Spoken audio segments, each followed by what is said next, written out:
In January 2024, a covert naval operation off Somalia's coast ended in tragedy when two Navy SEALs vanished into dark waters during a weapons interdiction mission.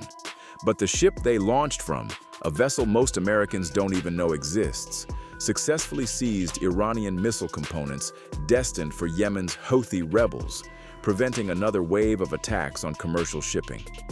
This wasn't a traditional warship.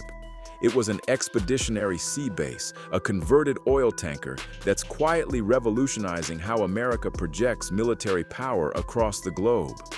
While aircraft carriers grab headlines and cost $13 billion each, these 785-foot maritime giants operate in the shadows for a fraction of the price, delivering capabilities that traditional warships simply can't match.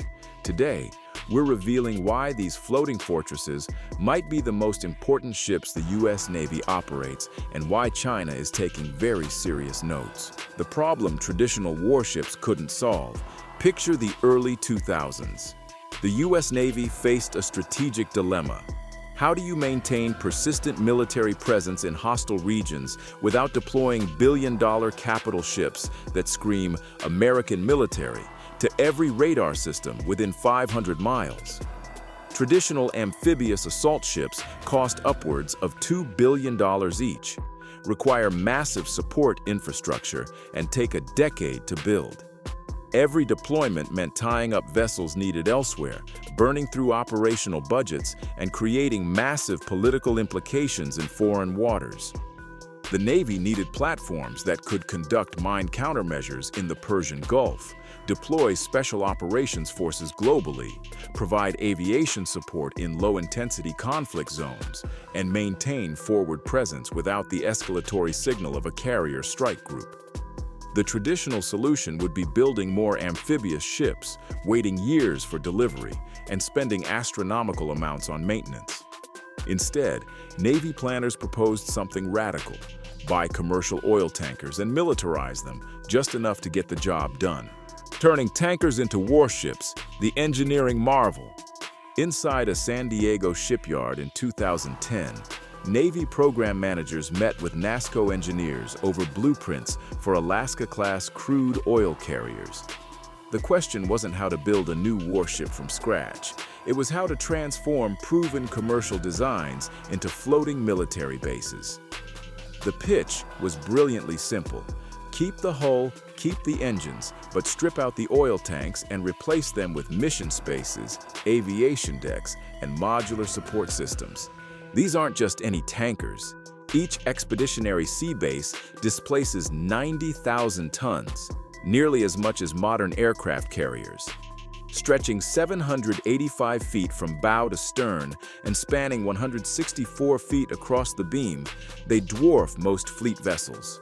But where carriers prioritize speed and power projection, ESBs are engineered for endurance. Diesel-electric propulsion drives them at a steady 15 knots with a range exceeding 9,000 nautical miles before refueling. That means crossing oceans or remaining on station for months without returning to port. The centerpiece is the massive 4-spot flight deck carved from what was once cargo space. This 52,000 square foot expanse, the third largest in the entire Navy, can simultaneously handle MH-53E Sea Dragon mine-clearing helicopters, MH-60 Seahawks, MV-22 Osprey tiltrotors, and even Army AH-64 Apaches. An integrated hangar provides sheltered maintenance and storage. Below deck, the mission bay accommodates 250 special operations personnel, stores weapons and fuel, and houses command facilities for complex maritime operations. The hybrid crew, where civilians meet combat. Here's where it gets fascinating. ESBs operate in a legal gray zone with a hybrid crew model that blends two worlds. About 44 civilian mariners from Military Sealift Command handle ship operations, navigation, engineering, basic seamanship. Roughly 100 Navy sailors manage mission operations, security, and combat systems. On top of that, the ships can embark up to 250 additional personnel for specific missions. They sail under USNS designation, United States Naval Ship, until missions require them to become USS, United States Ship, full warships with military command authority. Chain of command is carefully balanced. The Navy commanding officer holds ultimate authority, but the civilian master is responsible for navigation and engineering. On the bridge, civilian mates stand watch beside Navy tactical officers, each focused on their domain. This creates a unique floating community where merchant marine traditions blend with military discipline, running 24/7 watch rotations far from home. Bahrain 2017, the first warship commissioned abroad. In August 2017, history was made at a Bahrain pier when the USS Louis B. Puller became the first U.S. warship ever commissioned outside American territory. The ceremony, attended by senior U.S. and Bahraini officials, was more than symbolic. With this act, the Navy placed a fully operational sea base at the center of the Persian Gulf, replacing the aging USS Ponce as Fifth Fleet's floating hub for mine countermeasures and special operations. The Puller's arrival meant U.S. commanders could stage helicopters, boats, and mission teams exactly where needed without relying on vulnerable ports or negotiating basing rights every time tensions flared. For regional task force leaders, it provided something they'd never had: a persistent mobile platform that could adapt to crisis tempo without political complications. The ship's modular design and aviation facilities gave them tactical flexibility that fixed bases simply couldn't match. Somalia, January 2024, when the concept proved itself. January 11, 2024, Arabian Sea, high seas and darkness. The USS Louis B. Puller detected a suspicious dhow off Somalia's coast. Intelligence suggested weapons smuggling, Iranian components destined for Yemen's Houthi rebels who'd been attacking commercial shipping for months. This is where ESB design philosophy pays massive dividends. SEALs deployed from the ship's mission deck in small combat craft, backed by helicopters from the flight deck above, supported by drones providing overwatch. The entire operation coordinated from onboard command facilities. The boarding happened around 8 p.m. local time. Rough seas, high waves. One SEAL got knocked overboard. His teammate went after him. Both disappeared into darkness. Despite exhaustive search efforts spanning days, neither was recovered. A tragic reminder that even routine operations carry extraordinary risk. But what the team found aboard that dhow changed the tactical picture completely. Propulsion systems for medium-range ballistic missiles, guidance packages, warheads, air defense components, anti-ship cruise missile parts.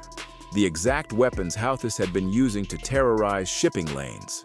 This was the first major interdiction of Iranian weapons to Houthis since their Red Sea campaign began in November 2023. The first seizure of advanced Iranian missile components by the Navy since 2019. And it happened because an ESB provided persistent presence without astronomical operating costs, something traditional destroyers burning fuel at much higher rates simply couldn't sustain economically. Africa operations, the USS Herschel Woody Williams, USS Herschel Woody Williams arrived in the Mediterranean as the first U.S. Navy warship permanently assigned to Africa Command. Forward deployed to Ceuta Bay, Crete, the ship operates across the Mediterranean, Gulf of Guinea, and West Africa, regions where American bases are scarce and partner navies face daily challenges from piracy, illegal fishing, and drug smuggling. During 2023 deployments, the Williams became a familiar presence in the Gulf of Guinea. The ship's helicopters and small boats supported maritime patrols, while its mission deck hosted joint boarding teams. In Exercise Grand African Nemo, the crew trained alongside Senegalese maritime forces to track illicit vessels and practice coordinated responses. Earlier operations with Sierra Leone, Cape Verde, and Ghana during the Africa Maritime Law Enforcement Partnership helped intercept unlicensed fishing boats and disrupt trafficking networks. Port visits in Lomé and Tema strengthened diplomatic ties, while the ship's ability to embark partner forces transformed it into a floating classroom and command post. For African and European allies, the Williams isn't just symbolic. It's a practical tool for building skills, sharing intelligence, and responding to crises in real time without requiring permanent U.S. bases on African soil. The future: unmanned warfare and modular expansion. On the mission deck, containerized control stations monitor live feeds from small drones circling above. The ESB's modular design transforms empty space into nerve centers for unmanned operations, supporting air, surface, and subsurface vehicles from a single platform. Launch and recovery gear can swap out as new systems come online, and communication suites link each drone to planners in real time. General Dynamics. NASSCO has proposed upgrades transforming these ships into drone motherships, launch and recovery systems for large unmanned underwater vehicles, dedicated aft flight decks for UAV operations, enhanced command and control for coordinating unmanned swarms.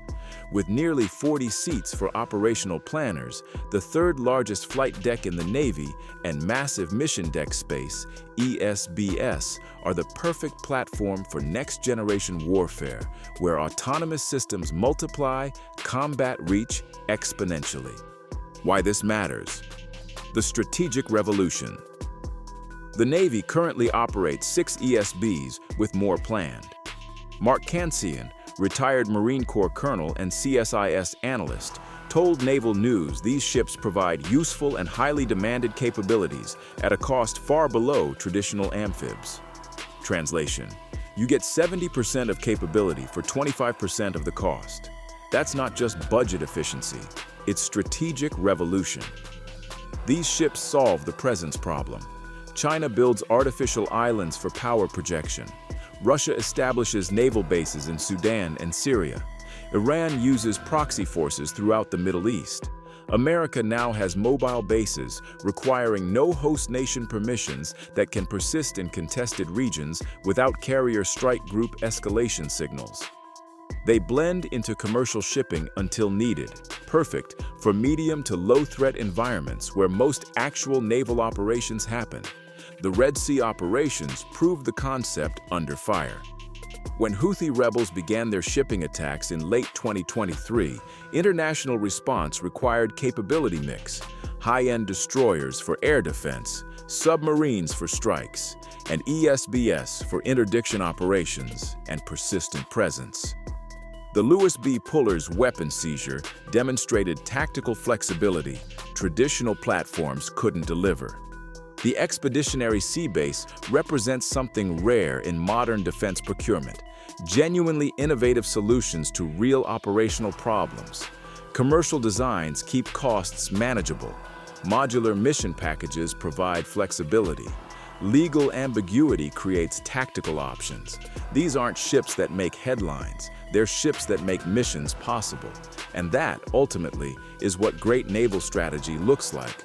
Not just platforms that can fight and win, but platforms that prevent fights from happening at all while projecting power where it matters most.